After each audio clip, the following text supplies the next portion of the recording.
No dia 1º de dezembro se comemora o dia do numismata, pessoa que coleciona selos, moedas e medalhas.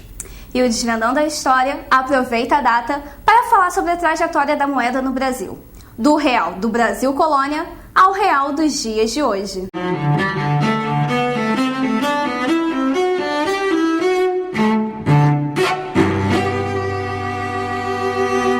Moeda é uma peça regulamentada pelas autoridades governamentais, que representa o valor dos objetos a serem trocados por ela. O primeiro dinheiro do Brasil foi o escambo, a troca de um bem pelo outro através de mercadorias.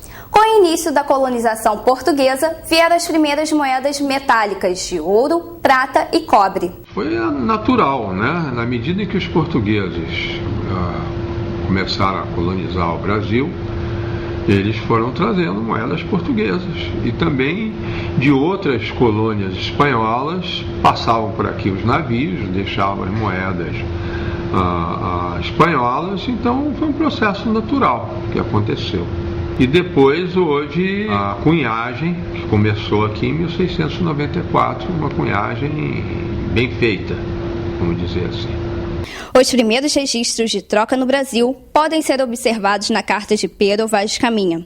Um trecho cita a troca de um barrete e a carapuça de um dos navegantes por um colar e um cocar indígena. Na época, a unidade monetária portuguesa era o real e foi utilizado durante o Brasil colônia. Assim, tudo se contava em réis, a forma popular do plural do real. Bom, no Brasil colônia,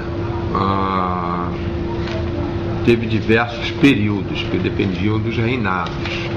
E cada rei procurava dar na moeda, além de botar o seu nome, botar algumas características.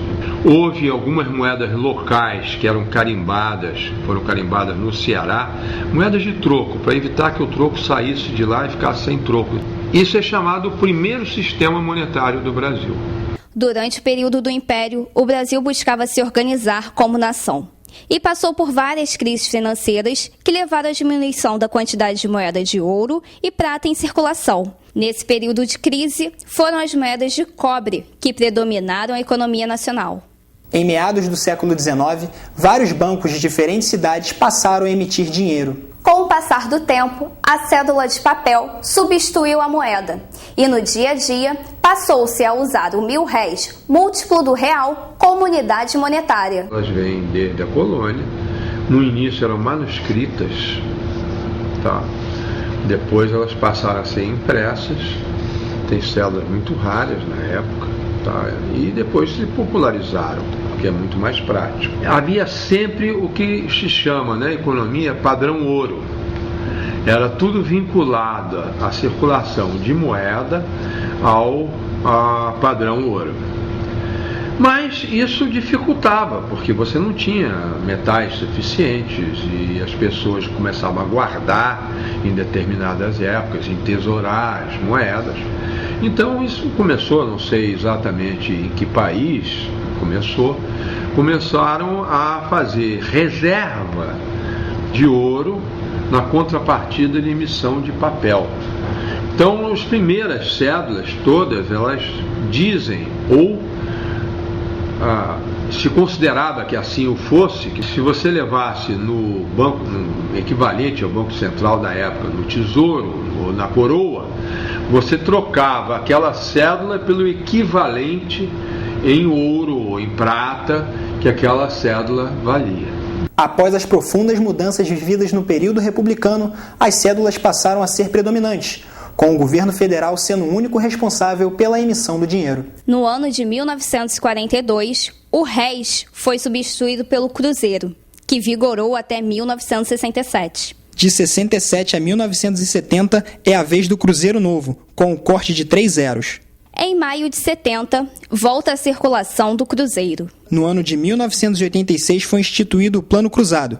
Em 1989, com a inflação elevada, houve a criação do Cruzado Novo. No ano seguinte, o Plano Collor retoma o cruzeiro. Em 93, o cruzeiro passa a ser Cruzeiro Real.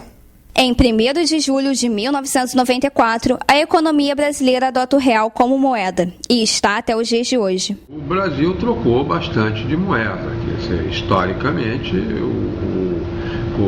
você teve o primeiro, segundo e terceiro sistema de réis, que foi durante a colônia e passou um pedacinho do Império. Depois, no Império, adotou-se o segundo sistema, não deu muito certo e veio o terceiro sistema. Aí por diante, a inflação provocou muitas mudanças, porque você tinha que mudar a moeda por causa da inflação. Então você encontra cédulas carimbadas com um novo valor devido a que foi assumido quando houve o decreto, a lei mudando o padrão monetário. E as moedas novas. E a partir do cruzeiro, com a inflação, houve diversas mudanças de padrão monetário. As moedas tinham que ser mudadas como moedas, não prevaleciam, e as cédulas no início eram carimbadas, depois eram impressas novas cédulas com um novo valor. No programa de hoje fizemos um breve passeio pela história da moeda no Brasil. O Desvendando a História fica por aqui. Até a próxima!